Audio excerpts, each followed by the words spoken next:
আচ্ছা, বনি ইসরায়েল আর ইহুদি এই দুটো শব্দ শুনলে আমাদের কি মনে হয়? মনে হয় একই মানুষের দুইটা নাম, তাই না?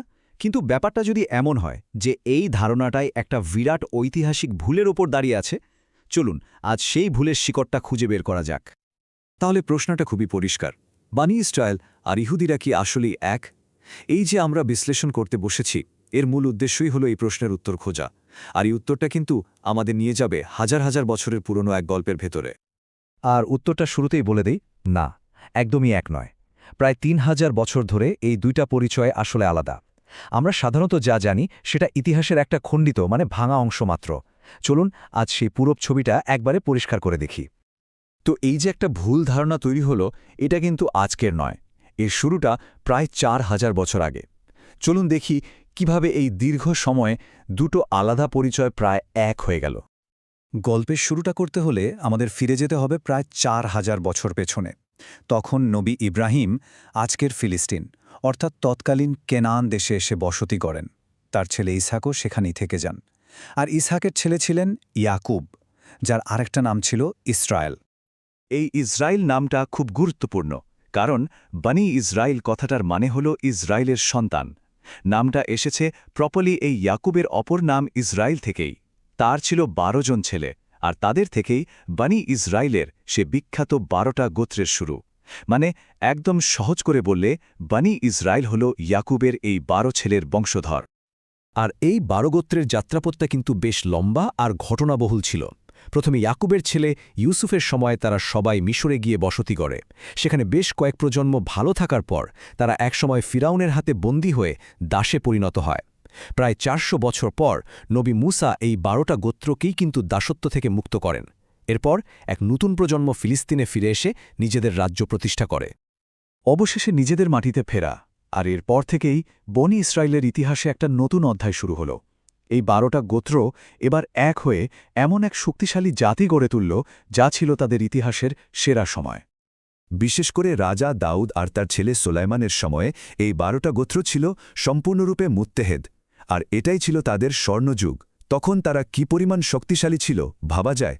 আর এই সোলাইমান, যিনি নিজে ছিলেন জুডাহা গোত্র থেকে, তিনি জেরুসালেমে সেই বিখ্যাত প্রথম টেম্পলটা তৈরি করেন। কিন্তু ইতিহাসে কোনো কিছুই যেন চিরস্থায়ী নয়। এই একতা, এই স্বর্ণযুগ বেশিদিন টিকল না। খুব দ্রুতই ইতিহাসের এমন একটা মোড় এলো যা তাদের ভাগ্যকে চিরদিনের জন্য পাল্টে দিল। একসময় সেই অখণ্ড রাজ্যটা ভেঙে টুকরো টুকরো হয়ে গেল। ঘটনাটা ঘটল রাজা সোলাইমানের মৃত্যুর পর। তার ছেলে রেহবোয়ামের একটা মারাত্মক ভুল সিদ্ধান্ত, বলা যায় তার দুর্বল নেতৃত্বের কারণেই এই ১২টা গোত্রের মধ্যে মারাত্মক একটা বিভেদ তৈরি হয়। আর তার ফল, এই বিশাল জাতিটা সোজাসুজি ২ ভাগে ভাগ হয়ে গেল। এই বিভাজনটাই কিন্তু আমাদের গল্পের সবচেয়ে গুরুত্বপূর্ণ অংশ। দেখুন, ১০টা গোত্র বিদ্রোহ করল, তারা উত্তরে গিয়ে তৈরি করল কিংডম অফ ইসরায়েল। আর বাকি রইল মাত্র ২টো গোত্র, জুডা আর বেঞ্জামিন। তারা দক্ষিণে সোলেমানের বংশের প্রতি অনুগত থাকল আর তৈরি করল কিংডম অফ জুডা। আর এই যে দক্ষিণের জুডা রাজ্য, এখান থেকেই কিন্তু ইয়াহুদি বা ইহুদি পরিচয়টার জন্ম। আচ্ছা, তাহলে উত্তরের সেই ১০টা গোত্রের কি হল? তাদের কি পরিণতি হয়েছিল? ইতিহাস কিন্তু তাদের একটা বিশেষ নামে চেনে, হারিয়ে যাওয়া গোত্র বা দ্য লস্ট ট্রাইবস। চলুন তাদের গল্পটা একটু জেনে নিই। ১০টা ভাবা যায়?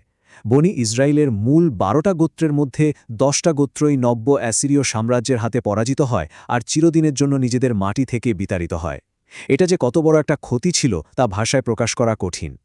অ্যাসিরীয়রা উত্তরের এই ইসরায়েল রাজ্যকে একেবারে ধুলোয় মিশিয়ে দেয়। তখন প্রাণ বাঁচানোর জন্য এই ১০ গোত্রের মানুষ যে যেদিকে পারে পালিয়ে যায়। তাদের অনেকেই ফোরাত নদীর পূর্ব দিকে গিয়ে বসতি গড়ে। আর তারপর সময়ের সাথে সাথে তাদের মূল সংস্কৃতি, তাদের ধর্ম, তাদের পরিচয় সবকিছুই ধীরে ধীরে বদলে যেতে থাকে। তাহলে এবার পরিষ্কার করা যাক, ইহুদি বা ইহুদি কারা।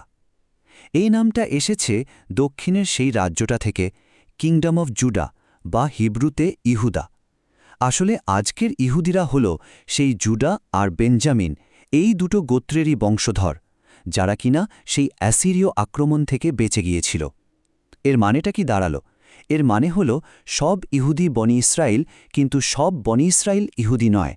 এটাই হল মূল পার্থক্য। এই কথাটা পুরো ব্যাপারটাকে এক লাইনে নিয়ে আসে। আজকের পৃথিবীতে যাদের আমরা ইহুদি হিসেবে চিনি তারা আসলে মূল বনি ইসরায়েলের একটা ছোট্ট অংশ মাত্র, মানে 12টা গোত্রের মধ্যে মাত্র 2টো গোত্রের বংশধর, বাকি 10টা গোত্র তো কালের গর্ভে হারিয়েই গেছে। তবে এই হারিয়ে যাওয়া গোত্রগুলোর গল্প কিন্তু এখানেই শেষ নয়, তাদের নিয়ে নানা কিংবদন্তি এখনও টিকে আছে। শতাব্দীর পর শতাব্দী ধরে পৃথিবীর বিভিন্ন প্রান্তের অনেক জনগোষ্ঠী নিজেদেরকে সেই 10 গোত্রের বংশধর বলে দাবি করেছে। এর মধ্যে সবচেয়ে পরিচিত দাবিটা আসে পশতুনদের কাছ থেকে।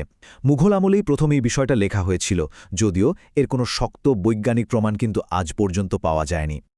আচ্ছা, হারিয়ে যাওয়া গোত্রদের কথা তো হলো, এবার চলুন আবার দক্ষিণে, মানে জুডাহর রাজ্যে ফিরে যাই, কারণ সেখানে আধুনিক ইহুদি ধর্মের একটা বড় রহস্য লুকিয়ে আছে। আর সেটা হলো এমন একটা টেম্পেলের রহস্য যা আর কখনোই বানানো হয়নি। জেরুজালেমের টেম্পেলের ইতিহাসটা আসলে বারবার ভাঙা গড়ার ইতিহাস। দেখুন, প্রথমে রাজা সোলাইমান ফার্স্ট টেম্পলটা তৈরি করলেন। বেশ কয়েকশো বছর পর ব্যাবিলনীয়রা এসে সেটা ধ্বংস করে দিল।